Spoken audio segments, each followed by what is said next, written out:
So now let's discuss this with Director Health Alert Sierra Leone, Victor Koroma, and a medical doctor, Femi Oyekan. Thank you so much for joining in, gentlemen. A few things to discuss. Now, what do you make of, I'll start with you, Dr. Koroma. What do you make of the U.S. threat to the United Nations regarding vaccines? Femi. First, I'll say that thank you for making me part of this conversation.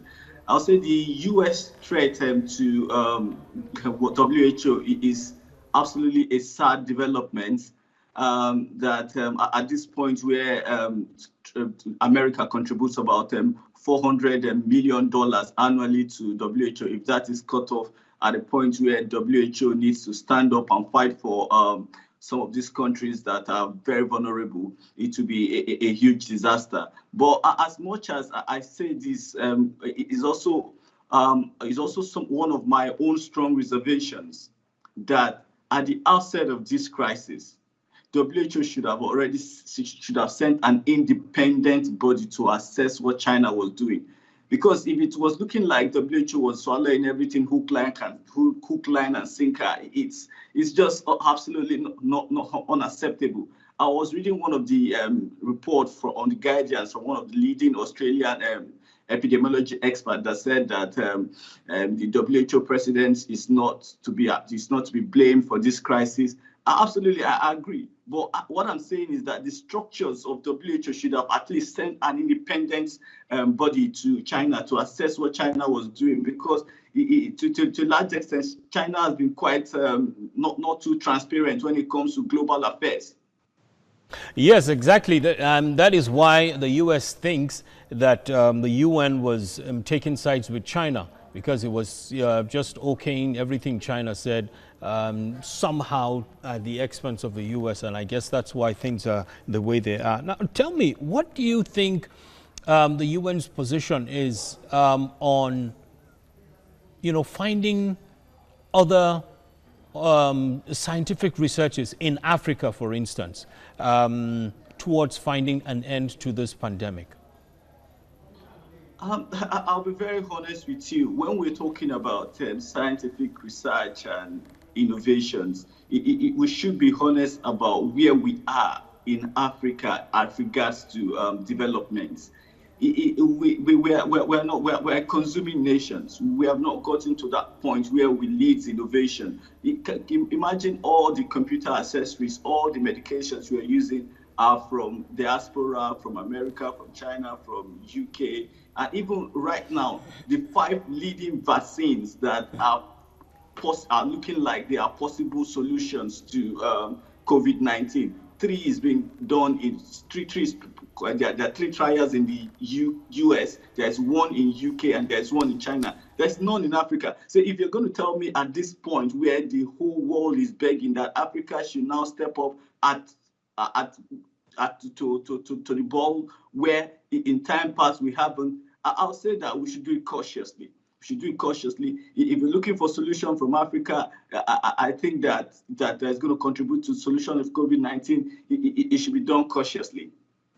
Yeah, I mean, what do you mean by cautiously? Because my question now is, doesn't Africa have the capacity to come up with a cure, a suggestion or something?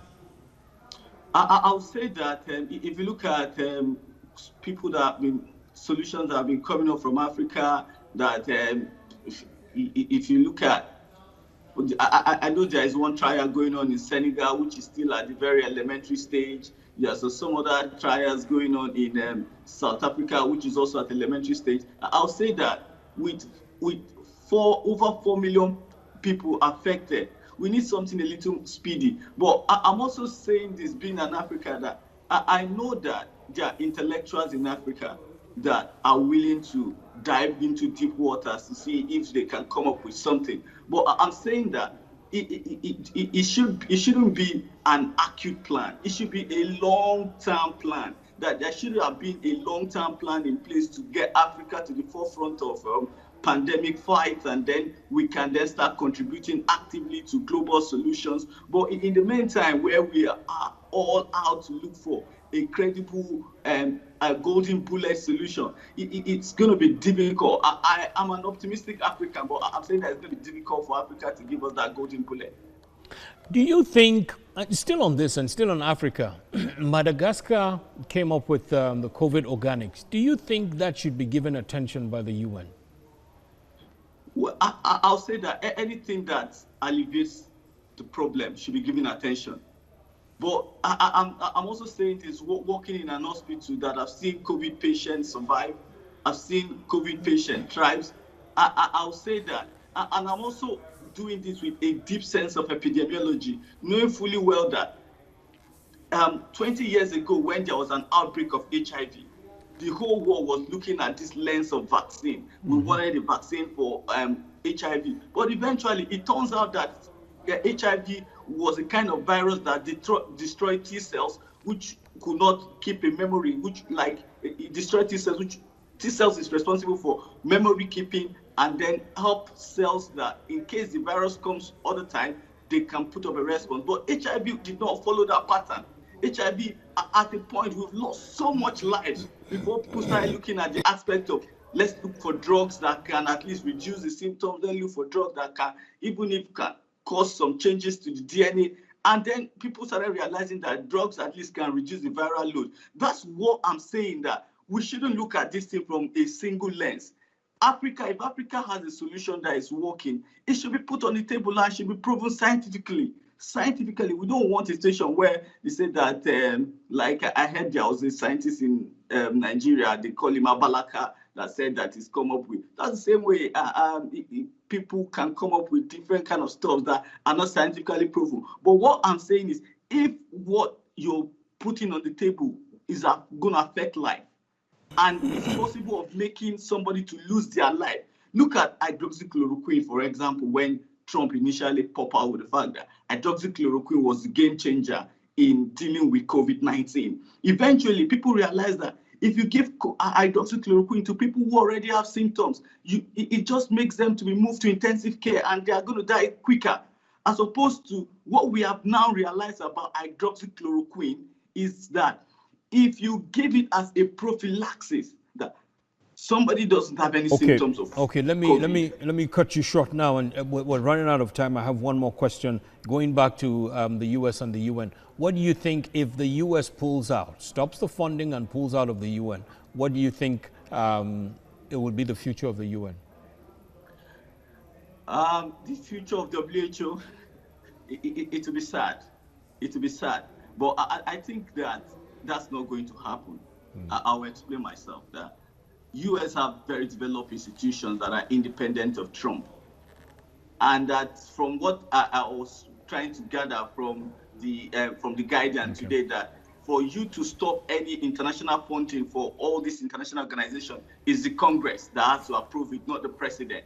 Okay. So, and I think that the Congress, even at the moment, are being led by Democrats.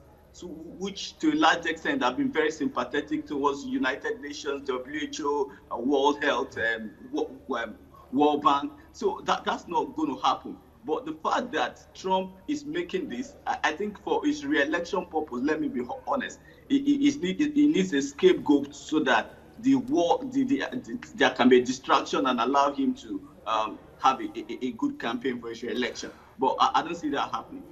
Okay, Femi Oyekan there, medical doctor based in the United Kingdom. Thank you so much for being a part of the discussion. We appreciate your thoughts.